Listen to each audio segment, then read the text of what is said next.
I'll find that.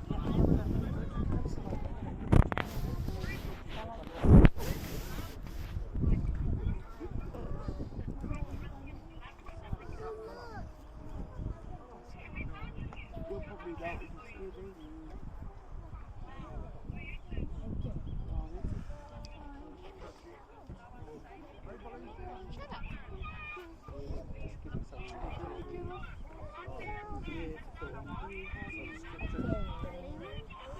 Ah.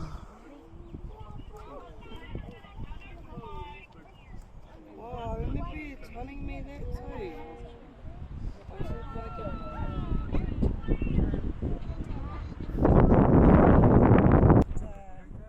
Ah, yeah. So just a little memory of boy. I was playing pool with Auntie Leslie and Auntie Shirley, and I was heavily pregnant with boy, and I went to put my leg up on the chair to make this difficult shot, and then my waters come out. Hey. My waters come out, and boy was ready to be born, and so they rushed me into the hospital, and he was the perfect birth. I didn't even know he was born. They said, "Here's your baby boy." He came within a few minutes of me getting into hospital. He was the best of my births. All the rest were hard work. But he was the best one that just slipped out and come into the world must have been about 10 o'clock at night. And yeah, but he proved to be, his birth was easy, but his growing up was proved to be a bit harder because he was always getting into mischief. He was always getting a kick up the backside. That's what we spoke about actually that morning he died. He also talked about when he ran away from home, went up to the bush with he was running away from Dad because he knew Dad was going to come home and give him a hiding for touching in his shed or something. So he said, so I helped him pack him some food. And he packed his bags and he said he was going to go and run away into the bush. How old was he? And I thought I think he might have been about, I knew he wouldn't last long, but I pretended to go along with him and pack him some spaghetti and stuff. And off he went. Yeah, sure enough. When Dad came home, I said to Dad, your son's run away to the bush just down the road because where we stayed, the end of the road was the bush, so he had walked down to there. I knew where he was going to. And, Me too. And then, yeah, and there was boy. Actually, we talked about that day.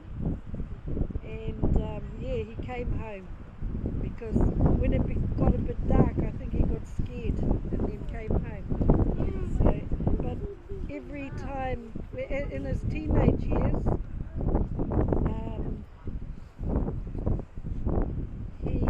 growing up, he went to Te Aute, and we sent him there because Lawrence was there. We actually sent him there to look after Lawrence because Lawrence had told us he was having a bit of a hard time, so we thought we'll send Boy there. Boy couldn't get in there. Lawrence was lucky to get a scholarship, but Boy couldn't get in that year that Lawrence went, so we had to send him the following year to look after Lawrence because we heard that they were a bit mean to them at that school. But things must have changed, Lawrence, when he went there, Oh, okay. Well, anyway, we thought... two of us on the trip. So we thought we'll send Lawrence. We thought we'll send... Yes, you've told us that, but... So But that was the meaning why Boy went, because we knew Boy was headstrong. But every time when he left school, every time the phone went in the night, it was Boy in hospital, always getting in trouble and hopping on other people's car and having accidents, and I can't count the amount of times I've had to rush into Whakatane Hospital because he had so many accidents and so many lives. It was like unbelievable. And so, so that was Boy's teenage years growing up. And we had a big 21st for him. All of Kawerau came to his birthday. He had one of the biggest birthdays in Kawerau. There was hundreds there at his birthday. His little sister, darling, sang for him. She wasn't even born, Mum, was she? Yeah, she was little. Oh, yeah, she was. Yeah. Well, I don't remember her singing. And then, 'cause you know, he was here. That's what I mean. Yeah, and he had No, the he had a big 21st. accident, and when he had his big accident when he was 21. So we've got a lot of memories of him when he had his big accident, and they told us that he mightn't live that night. And so we got all our uncles in to go and he walked through. He was hardy then. And like I told him when I was with him, I said, look, you've pulled through worse than this. Come on, fight. So I think the disease come. But anyway, that was our day, our life, boy.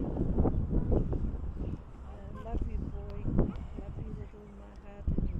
And babies, my heart is sad growing up without their dad. But never mind, we'll all band together. Hopefully they'll come back to New Zealand and live.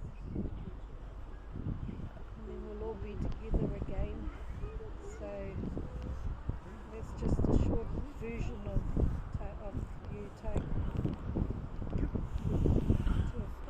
And I only named him after his dad Tuakana, and Dad chose the rest of his names, not me, because back in the days, women had to stay in hospital for 10 days, and you had to get the birth certificates in by within 2 or 3 days, and so Dad was the one who actually took the paper and filled in all the details.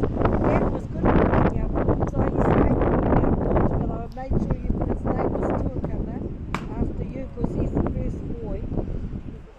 And you can fill in what you can, and so you can imagine my fright when I saw the rest of his names.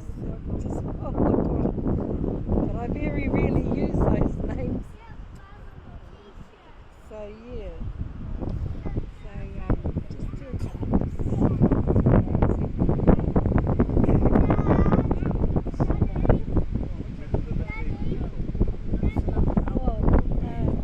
Dad was called Boy when he was young, so all his friends were a nanny. And Nanny Emma started calling him Boy, like she called her own son, which was Dad. She used to call him Boy, or Toke, but Boy was his name growing up. All the aunties will tell you that's all they called him. So Boy, they ended up calling him Boy too, because of his father. Yes, so it's just a little bit about Boy. Yeah.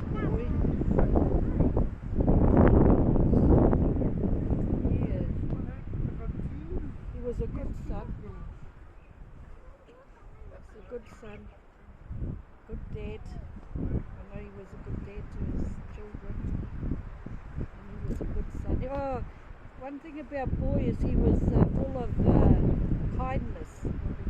Kindness and compassion. And well, I used to buy fruit, and he used to feed the neighbourhood. He used to go and give them out food out of our cupboards to people he knew needed kai, his mates' families, or but all the fruit he used to give out to all his mates. Oh, the other thing is, Boy could have been a New Zealand backstroke champion. That was a good one. He would have been, he was in the swimming club, him and Michelle, and the swimming instructor said that he broke a record. for backstroke, you know, just by practicing. Because he used to go to him and Michelle, in Lawrence, he used to do swimming This lessons. me and boy. Oh, you and boy, yeah. Used to do swimming lessons, yeah. They used to get up 6 o'clock in the morning and swim until 8 o'clock and then off to school. And boy was the one who could, who would have been easier, New Zealand record breaker, the big manager of the swimming club. So if his mate wanted to win the race that day, he'll let him win. He wasn't, that was his nature, he didn't want to be always the winner. So, he didn't have that I want to win thing, he just had win when I feel like it. And the training, the fellow who was going to train him up to be a New Zealand swimmer, he was really disappointed. But that was boy, he was too kind, so yeah. It was what he started doing, is letting his mates win the race. Michelle was a bit like that too, hey Michelle? She was a good swimmer. No, I always wanted to win. Yeah, so But I think we got sick of it because we would go on trips and it would be cold and freezing and they, no, not enough. by the